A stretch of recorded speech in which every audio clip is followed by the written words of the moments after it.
Hello and welcome to this episode of the Kaleidoscope, the podcast. My all about change and transformation. My guest today is Jacquelyn Haley.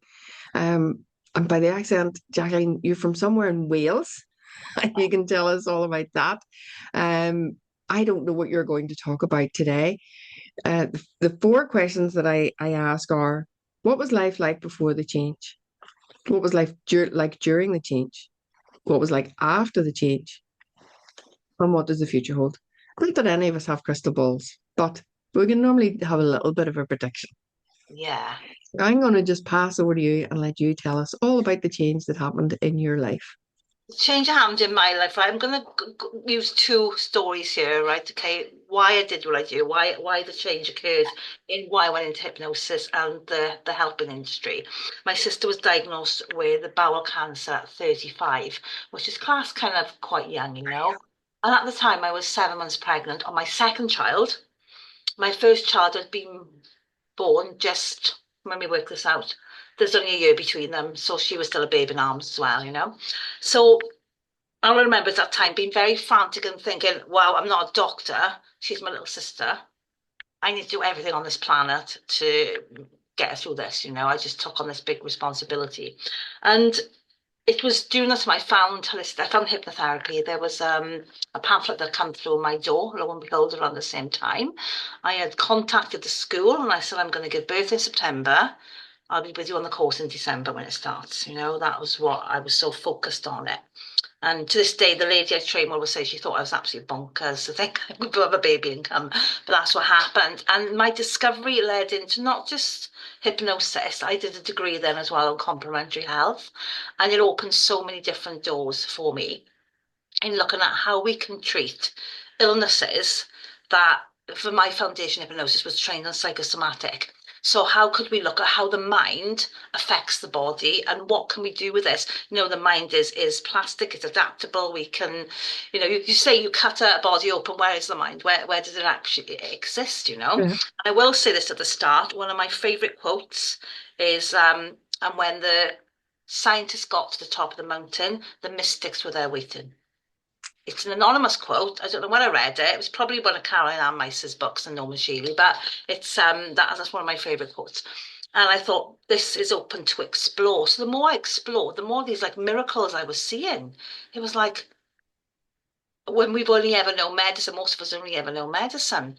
So the more I went into my journey, the more I realized, Val, at this point was things are preventative.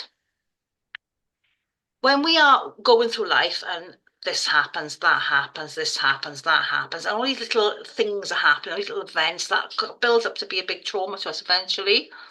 Some people have it mentally, some people can internalize it physically. Once the physical comes, we have also them dealing with the mental as well, you know. So I realized that when I was working mainly with women, that listening to their stories, it was like, wow, well, we need to put something preventative together. And I started going off from hypnosis more into what I like to call touch therapies, massage, reflexology, facial acupressure points, all what the mystics did, you know, acupressure, color, color therapy. We healed through going into temples hundreds of years ago, wasn't it? So exploring more of the spiritual side of what we are but not talking about that because if you talk about that in mainstream, it's like, oh my God, she's nuts, you know. But I explored so much. I even went down the route of training as a psychic medium to understand why I was feeling all this, what I was seeing with my clients, how I was very deep in empathy with them, and how I would kind of seem to connect with them on a very deeper level. So it led me to I opened so many doors, and my favorite path was shamanism. That's why I found a lot of solace in shamanism. So when my sister had one of her worst diagnoses, it was a shamanistic ritual that we did, and it was also nutrition and a lot of hypnosis. And my sister now has been medically declared cured from the NHS. She's a survivor of cancer, 6 times thriver, I like to call her now.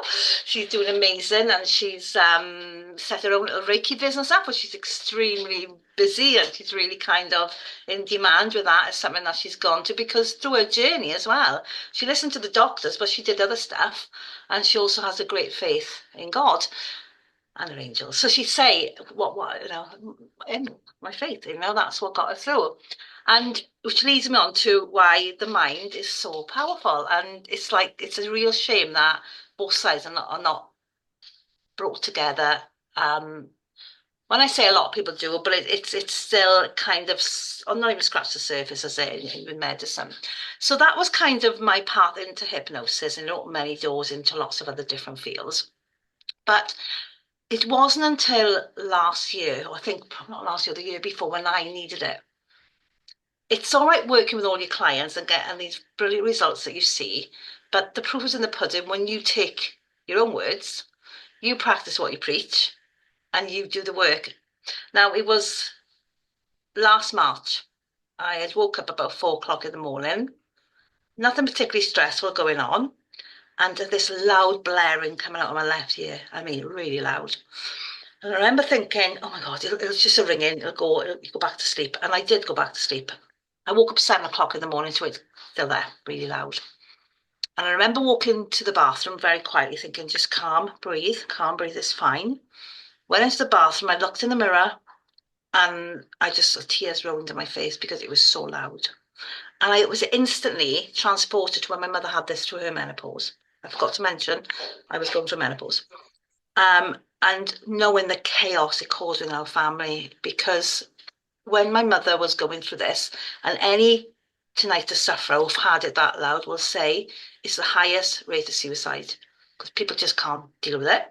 And they say if you get through the past 6 months, you'll survive. I can feel myself well, I've been thinking about that memory now, okay? And I just thought, I know it sounds a bit sorry to be something, it was like, do I have to die? It was this going through my head. I can't live like this. I can't go through what my mother went through, you know? I remember pacing the bedroom, starting to do cleaning. Now, I am not one of these domestic goddesses. Everything is more important. I like that poem, Dust If You Must. Life is more important to be out there, you know?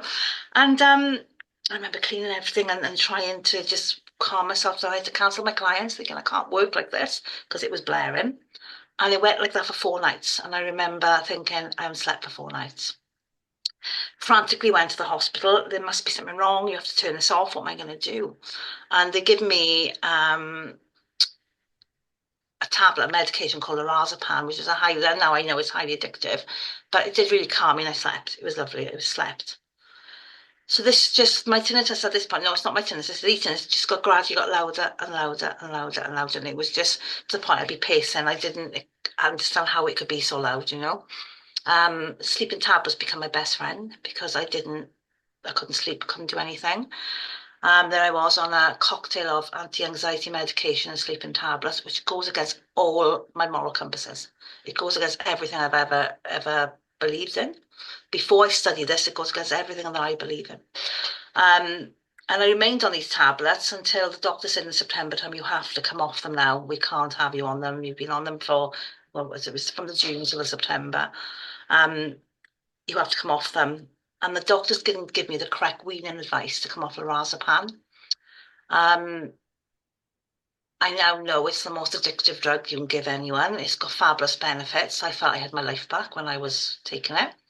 Coming off it was the worst. And I can see why people go down that dark place with it, and the side effects of coming off are awful.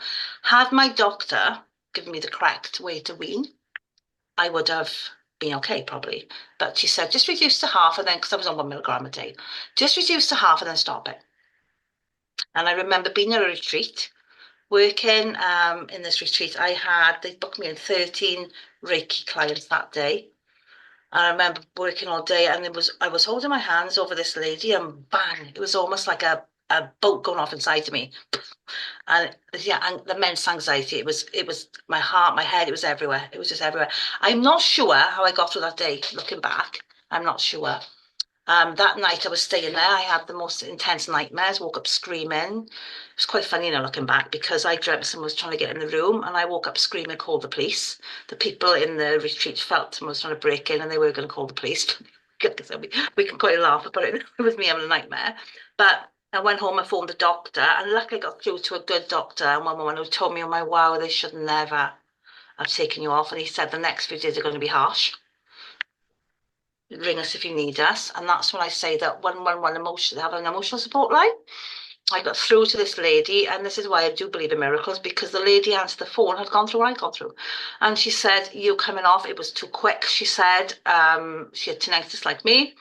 how loud it was, what she was like coming off, and she'd had the identical journey to me. So that gave me so much hope. So I just got through. I'd be swimming, I'd be just cleaning the house again, just making the most of my energy, really, And that was when, finally, after all this time, I suddenly turned to hypnosis. The one thing I'd been passionate about and loved all my life. I hadn't gone there with it because I couldn't relax with the hypnosis recordings. And I've been trained with the CATCH protocol since October 2022, so quite a while. And another miracle, there was a lady in the CATCH group. And when I say CATCH to the listeners, CATCH is Crisis and Trauma and Clinical Hypnosis. How do I keep forgetting that? And there was a lady in that group who kindly reached out to me who was an ex-psychiatric nurse. So with that training, and I will give her a shout, to Heather McRoberts, beautiful lady, we went through the protocol. Do you know, within 2 weeks, I was actually back in work. Within 2 weeks. So I've been off since the May time, back in work, doing really, really well. And every day since the day has just become stronger and stronger. It's just been magical. And now I'm back to my old normal self, if I was ever called normal.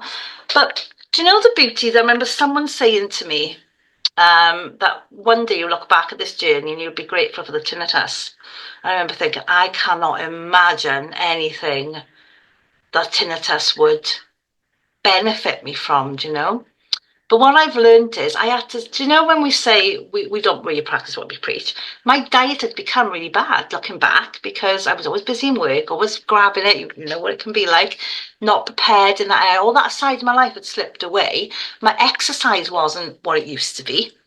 So during that time, I learned to get back into my fitness. I learned to get back to a lot of things, and I'd kind of let go by being a busy mum, by just life. It happens, doesn't it? I thought, well, I'm really not practicing what I preach, so that's no good for my clients either, because that authenticity shines through when you practice. I believe when you're with your clients and you do what you're telling them to do, it shines through. So yeah, it made me really restructure my life. But one thing I've noticed, and this is the greatest thing for me, I used to be very feisty. So if someone would say something to me, I could come back, cut them as dead, boom, and meet their energy, right?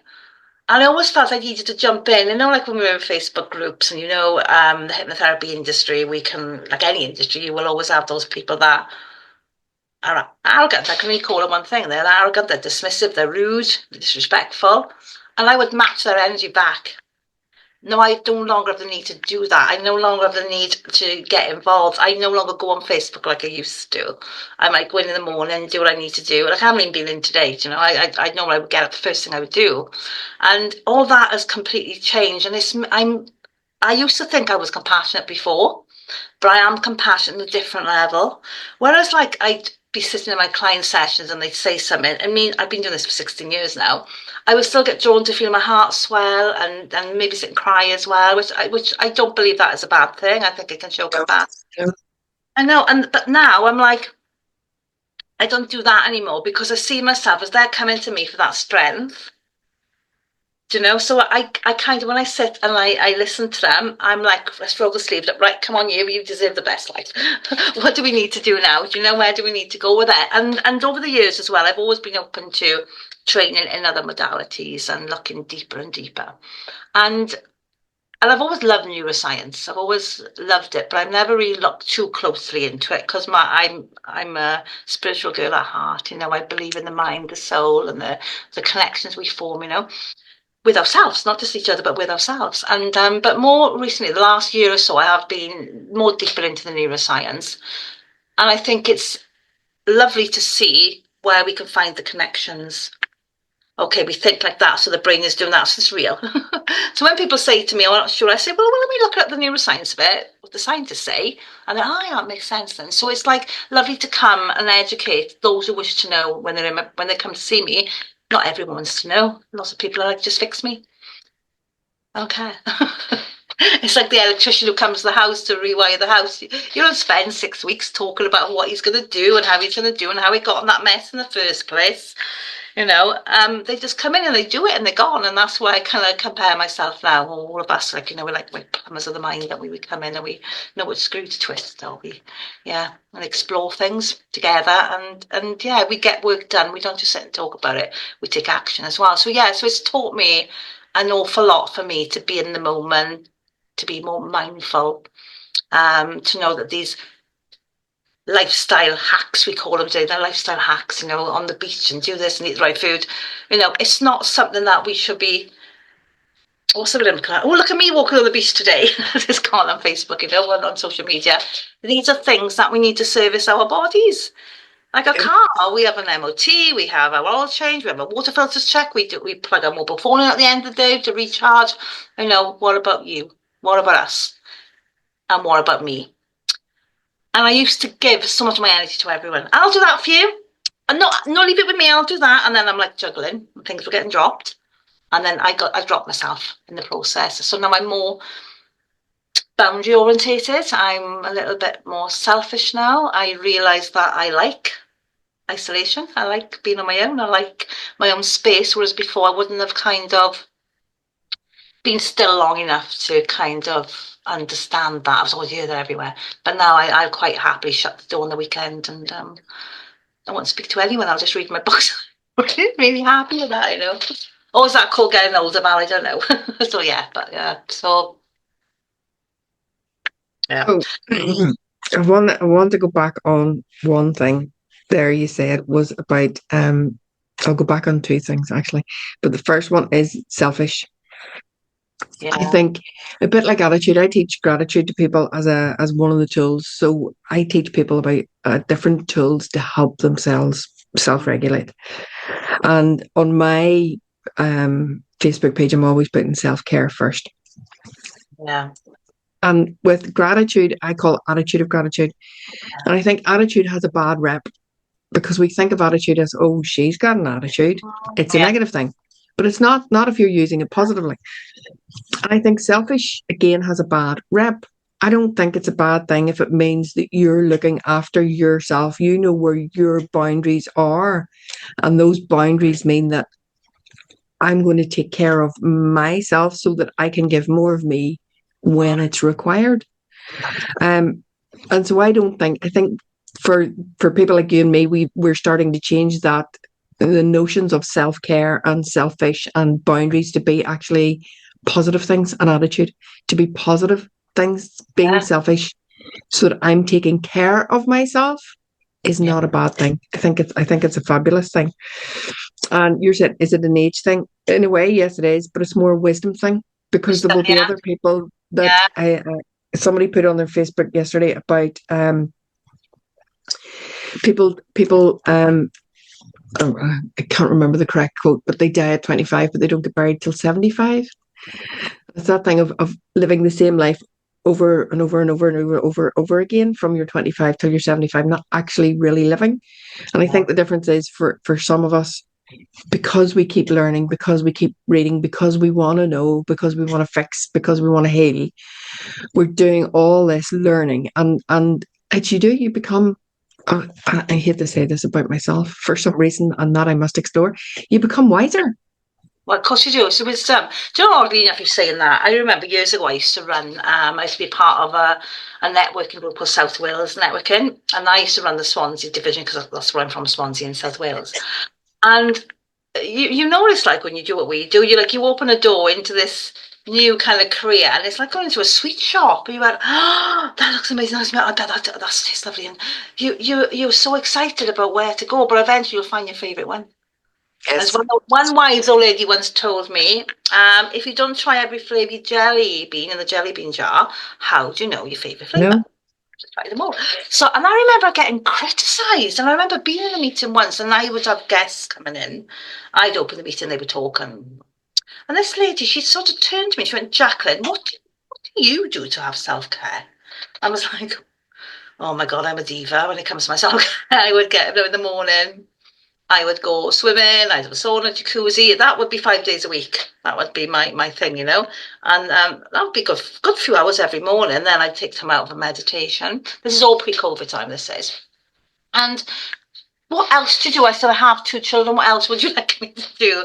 But I see you on Facebook. You're always studying something, aren't you? I said, would you go to a GP that did the training and never took another course again?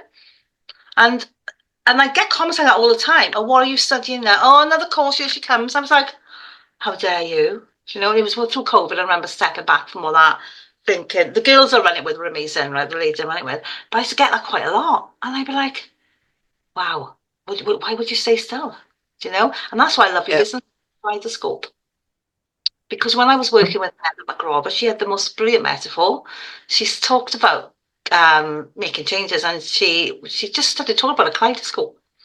And she said you can either kind of look at this kaleidoscope on the one color it is, or you can gently realize that you can twist the end of the kaleidoscope and you can change the patterns and you can change what you don't like looking at, or you can change it and leave it with something, or you're going to stay where you are, or are you going to turn that telescope lens? Are you going to go with the flow? And it's something I incorporate in everything I do now. And I love it. And but if I'm working with younger clients, I have to say that, do you know what a kaleidoscope is?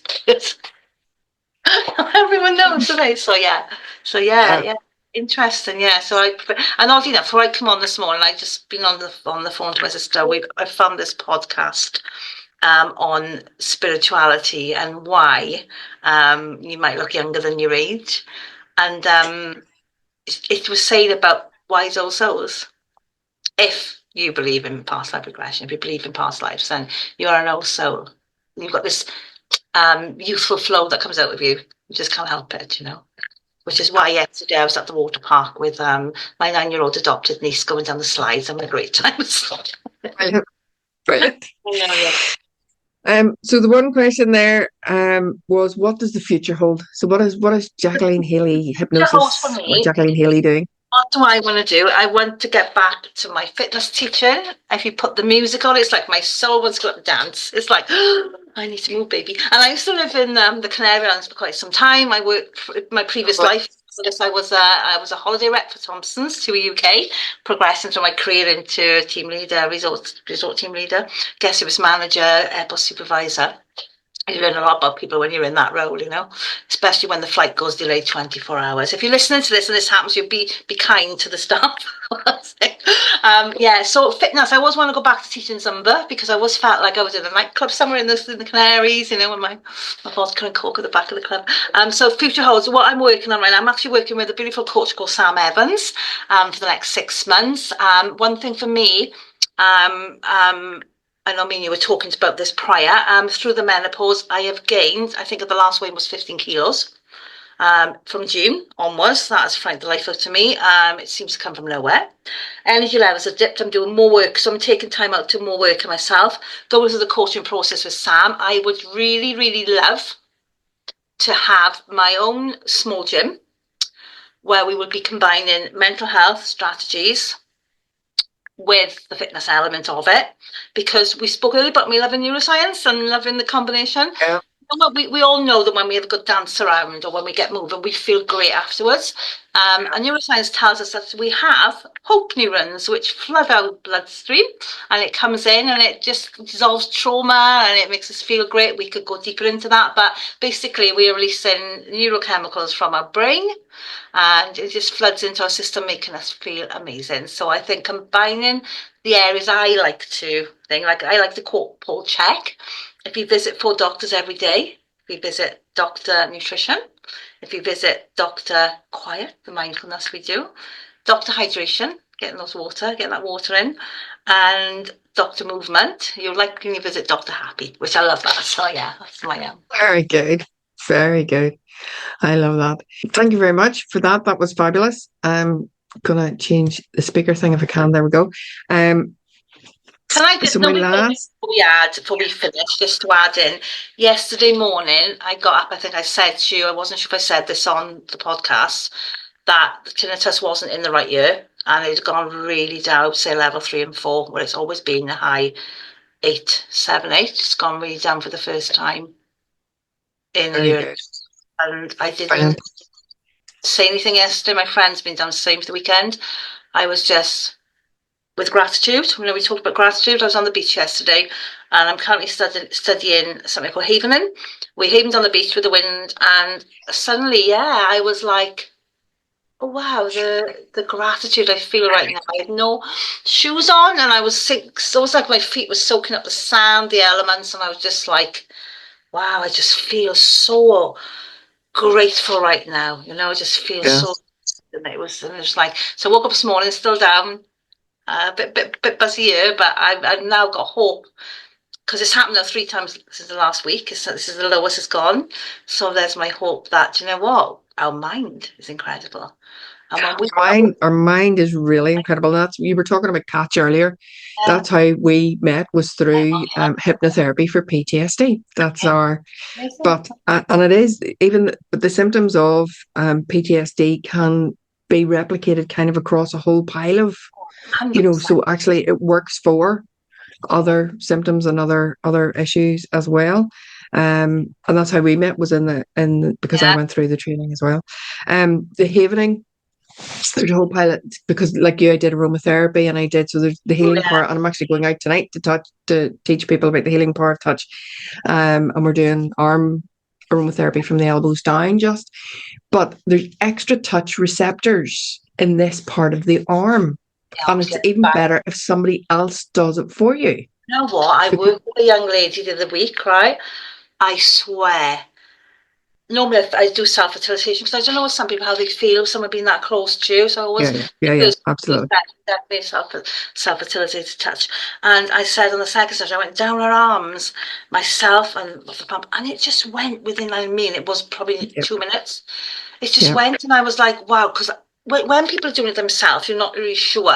They seem to be a bit half-hearted. Some people have to really sit and go, demonstrate it. So, but I find that when we touch the back of our arms and it's more sensitive. Part of a wrist, if I go down into wrist, that's really nice, and that's really, amazing. Yeah. Maybe another topic at the time, but it's amazing, But that's why, it's because there's extra touch receptors here that work when you do it, but when somebody else does it, those receptors really, really light up the bits in your brain, which, with the neuroscience and all the rest. And it's been shown, this is completely off topic, but it has been shown that in nursing homes and hospitals, if a senior citizen isn't eating and a nurse just touches their arm, doesn't have to stroke, doesn't have to say anything, and it doesn't even have to be a nurse, but if somebody touches their arm, they start dating again. Yeah, amazing. Just by touching, just because of those touch receptors that are in that part of the arm. And I don't think they're anywhere else in the body. They're just in these extra ones. They're giving me more study to do today now. my auntie's in at the minute. My auntie's got dementia, and she's had a fall in August, and she's in September, she's broken her hip, and she's gone into hospital. The hip is healed now, but things are progressing there. But we I literally sit by her side and soothe her arm, and my sister plays, and we sit and we sing to her as well, and her little eyes light up. And it's really fun. Very good. And the nurses about it the other day about the arms. If you can do that to them, we're not here. That would. Yeah, absolutely. That's why it works, because of these extra. It's fantastic. Our bodies are phenomenal. Incredible. I think over the years we've lost the bombardment of what we get today from all sources, from many sources now, not just the television.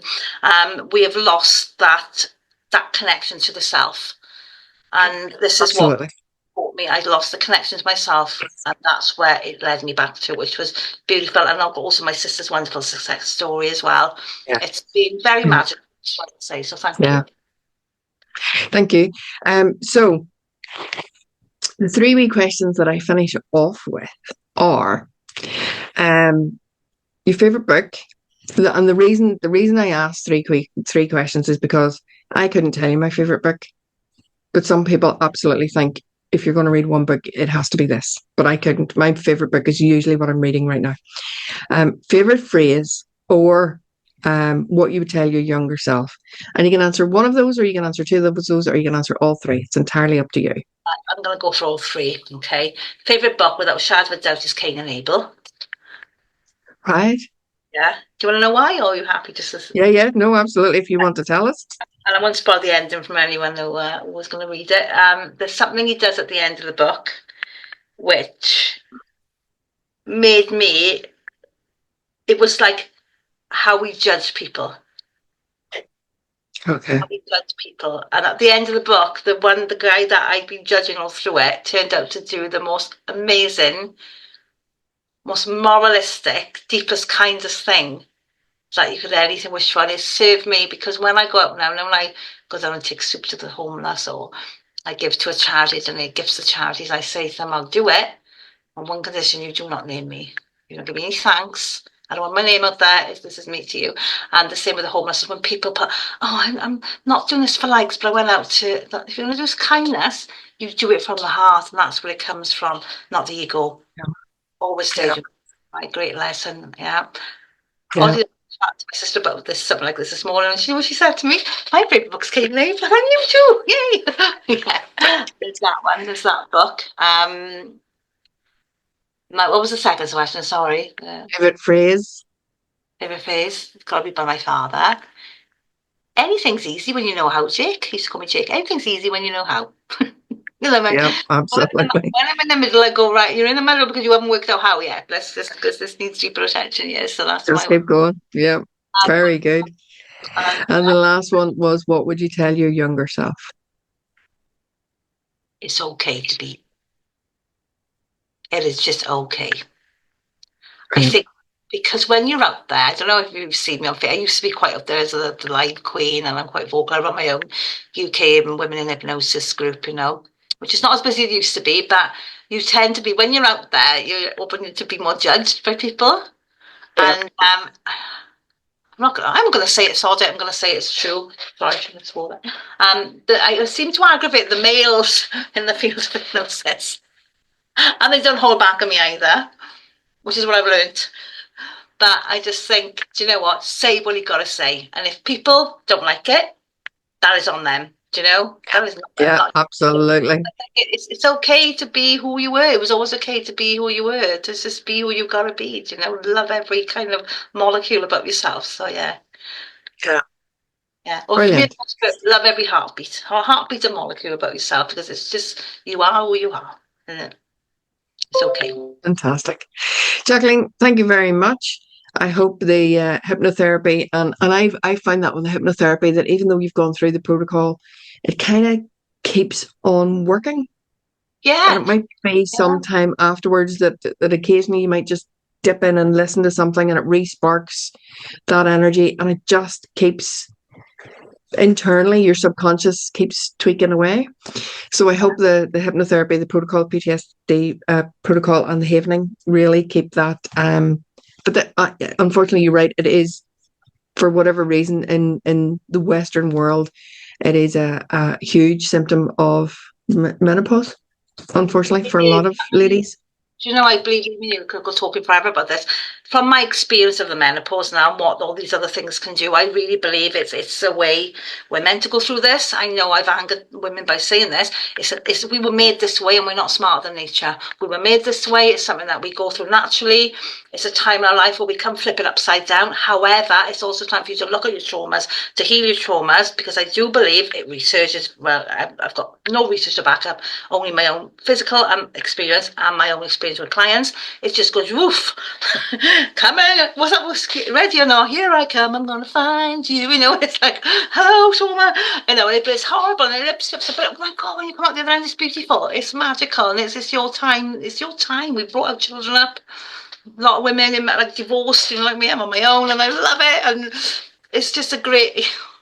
It's horrible going through, I get it, but with the right network and the right support, and the right kind of looking at it in a different way, there's more to your menopause than just taking HRT. 100%. I think absolutely. I would absolutely be in that boat, that I think everything that happened to me, that pushed me out of my work and happened, and the illness and everything happened during menopause. And I think it is that my daughter, when I was diagnosed, it was just the day before her 18th birthday. And I think it was that point where you'd got to, I've reared my children, I've reared my child, and it's now time for me to go back and heal all that stuff that I couldn't do because I was rearing. And there'll be some women can, but I couldn't because I was rearing. Yeah. So now that I'm kind of at the end of rearing, then my body went, right, okay, let's look at all this and let's heal all this stuff. So I absolutely agree with you that it is and that's why women, I will work with anybody. I work with children and everything. But my biggest audience, clients would be women of a certain age. And it is, they've got to that point where they've just gone, I've had enough of this. I'm going to heal. I'm going to do whatever I have to do to be me again. So yes, thank you very much. I really appreciate You're your welcome. time and your energy.